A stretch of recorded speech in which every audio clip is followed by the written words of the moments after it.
Hey guys, thanks for joining us here at the Andrews Institute. I'm Dr. Scott Thomas. One of the most challenging cases we have in terms of pain management are hip surgeries, both hip arthroplasty as well as hip arthroscopies. Today I'm going to show you our approach to these cases. Our patient here is having a hip arthroscopy, and we're going to do a QL3 combined with a PENG block for this lady today.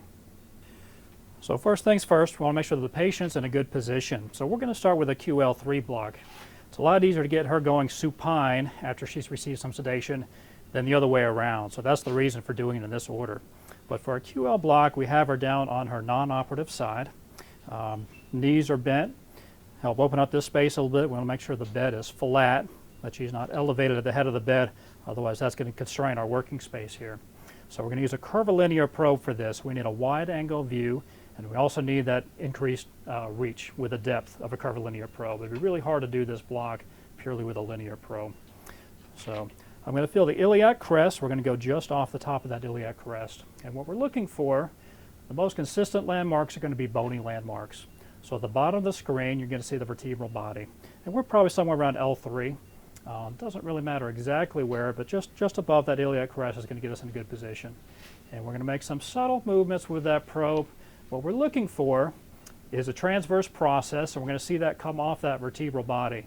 Fortunately, she didn't have the most clear view here, but we're still going to work with it. Because, of course, not every patient is going to have that textbook appearance like you see a lot of videos online. If we can enhance that transverse process a little bit, we'll see a dark muscle.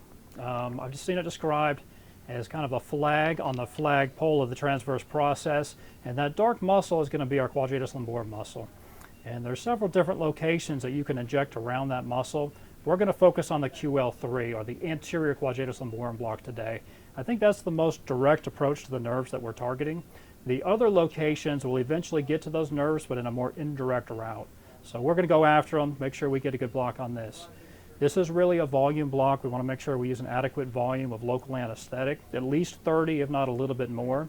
Since we're combining this with a PENG block, we're going to keep it at 30 cc's and then use an additional 20 cc's for that PENG block. So now that we've fine-tuned our view a little bit, we're going to wipe the area with chlorhexidine, and our patients receive just a little bit of light Versed sedation. So these shouldn't be all that stimulating. Again, fine-tune our position a little bit, and then we're going to come off the probe just a little bit, a few centimeters off that probe. We don't want to come too far down, otherwise we may get blocked out by that transverse process. You can slide either proximal or distal that transverse process to open up your approach a little bit, but we're going to stick fairly close to the probe here. So again, a few centimeters away. Big poke in a burn here. Deep breath, 1, 2, 3. And just anesthetizing the skin. That burns pretty good. Anyone who's had lidocaine will administer a little bit more sedation here. I get that good and numb. And I got our faithful block nurse Rocky helping me out today. We're using a 100 mm stimulating needle here. And one little trick that we've learned along the way is to use a muscle stimulator in addition to the ultrasound here. And the reason for that is we want to fully elicit the position of the tip of that needle. We want to make sure we're in between the two muscles here. So the view we have is going to show us our psoas muscle, psoas major, just above that vertebral body. The next muscle is going to be that quadratus lumborum, and then the one on the right side of the screen is going to be our rector spinae muscle. So this nerve stimulator can help us determine when we're in the correct position. So as we advance that needle through that quadratus lumborum muscle, we occasionally see that QL muscle twitch. And you can see it there, that QL muscle twitching on the screen. As we continue to advance that needle, we're going to lose the twitch of the QL muscle. And if we go too far, then we'll start to see a twitch in the psoas muscle. So as we advance right there, you saw that QL muscle lose its twitch. So we should be in a pretty good spot right here. If we continue to advance, then we get a little twitch in that psoas major muscle there, and you can see that. So we're going to come back, split the difference there, get right in between them, and I'm going to have Rocky administer 30 cc's and 5 cc aliquots. So go ahead and aspirate there, Rocky. And as we inject, we're going to see that local track along that plane on the anterior side of that quadratus lumborum muscle. Another 5. And it can get a little hazy sometimes. You don't always see a real well-defined plane in there. But in this case, we do see that psoas muscle pushing away as we inject. Another 5, Rocky. And it looks like that space is opening up really well. I'll point out a couple other structures as we continue to do this block. Another 5, Rocky. There's a couple of no-fly danger zones we certainly want to stay away from. You can see at the very bottom of the screen, you see some pulsating right in front of that vertebral body. That right there is going to be where your IVC and aorta live, so we certainly don't want to go anywhere near that. Further anterior, you might see some movement, some peristalsis. That'll be the abdominal cavity there, peritoneal space. We want to stay from that as well.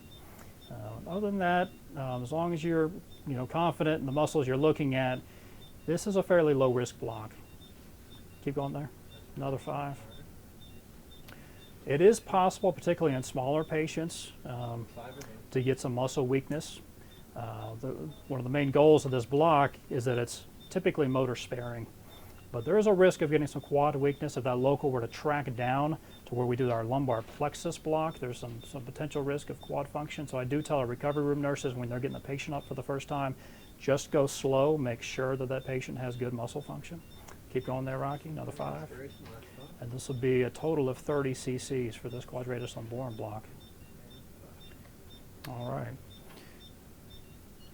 So that concludes that QL3 block. Next, we're going to position the patient supine and perform the PENG block. All right, guys, so on to part 2 with this block. We're going to do the PENG block at this point. We have the patient positioned supine, and again, it was a lot easier getting her supine than getting her up on her side after the sedation she's received. So completely supine. We're going to stick with the curvilinear probe, and I like the curvilinear probe for this block, even in smaller patients. Not so much for the added depth, but for the wider angle view you get, because it really helps you see all the important structures for doing this block. So we're going to go somewhere in the inguinal crease right here, and about parallel with that inguinal crease. You can see on the screen right here, we sieve the hip joint itself. You see that nice curvature there. That means we're just a little distal to where we want to be, so we're going to slide more proximal. And what we're going to see is a nice view of the pelvis here. We're going to see our femoral artery. A lot of times you'll see the femoral nerve just lateral to that artery. And then we want to tighten up our view so we get a complete view of the pelvis there. One of the main structures we're looking for is going to be the psoas tendon, and that's going to be one of our targets. We want to inject underneath that tendon and see the spread track medially and laterally. We also see the inferior iliac spine, and we're going to come right across that, down to that bone, and inject 20 cc's of total volume in this position. So we're going to cleanse the area, get a little chlorhexidine prep. Start by localizing the skin. We use a very small needle. This still burns pretty good. All right, here we go. 1, 2, 3. Jing and pinch this thing. And for this one, I'm coming really close to that probe, and I'm going to use a pretty steep downward needle angle. A lot of the blocks we do, and you've probably seen it on our other videos, we come further away from the probe. But for this one, we're really going to need to use a steep angle to make sure we get into the proper location.